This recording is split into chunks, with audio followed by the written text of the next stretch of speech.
Et bonjour pour ce quatrième tuto avec cette fois-ci encore un plugin. On est toujours dans cette phase plugin, après on verra pour optimiser le contenu.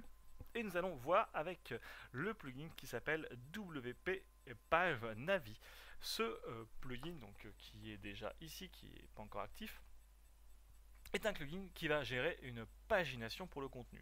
Alors pourquoi? Tout simplement parce que quand il n'est pas actif, en bas de notre page, on a un previews et c'est quand même pas très pratique je trouve parce que du coup, quand on commence à avoir beaucoup de contenu, ce qui n'est pas encore le cas de mon blog, mais bon, les gens vont revenir en arrière et si jamais ils disent ah attends c'était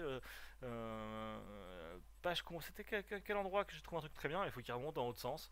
Donc je trouve que tu peux pas vraiment te balader de façon agréable. Enfin, en tout cas, moi personnellement, j'aime me balader avec une pagination dans les sites.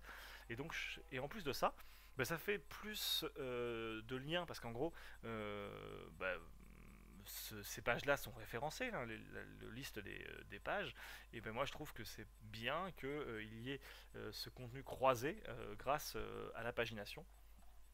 C'est-à-dire qu'en bas de chaque page, il y a un lien vers plein de pages et donc ça améliore le référencement.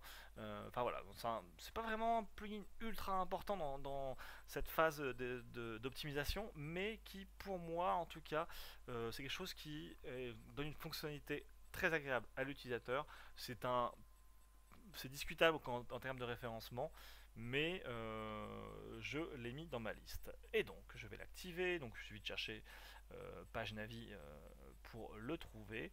Euh, et ensuite, il va falloir modifier son thème. Alors, modifier son thème, je mettrai un lien vers la vidéo qui explique un petit peu où est-ce qu'on trouve les différents pages à modifier.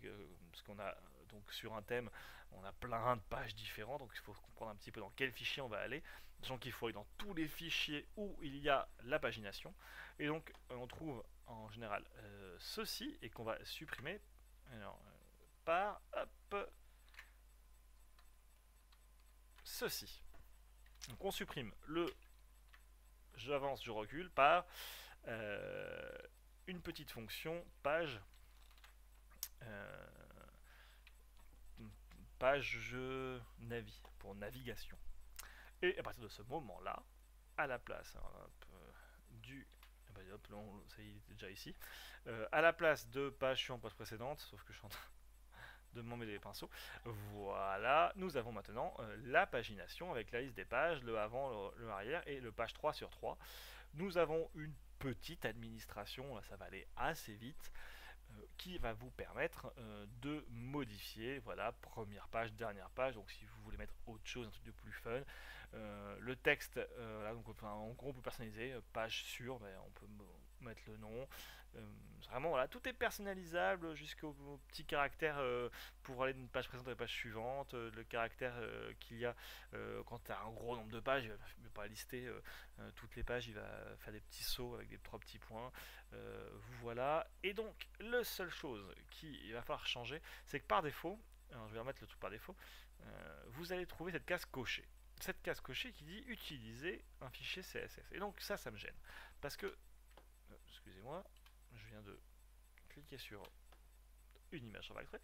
Ça me gêne parce que dans le référencement, on va en parler dans l'étape suivante, mais on ne veut pas qu'un plugin insère un fichier CSS en plus parce que c'est un fichier en plus qui va se charger et donc c'est mauvais et donc c'est important de pouvoir copier le contenu de ce CSS, le coller, hop, donc j'ai déjà fait dans mon CSS de mon thème à moi, voilà, et de pouvoir décocher ici et hop, ce CSS, cette page CSS disparaît, le contenu est déjà est maintenant dans le style principal et du coup au lieu de charger deux fichiers CSS il n'en charge plus qu'un et on verra dans les étapes suivantes, je pense qu'on sera dans l'étape peut-être 7 ou 8, un truc comme ça qui parlera de regrouper et compresser nos fichiers CSS et JS.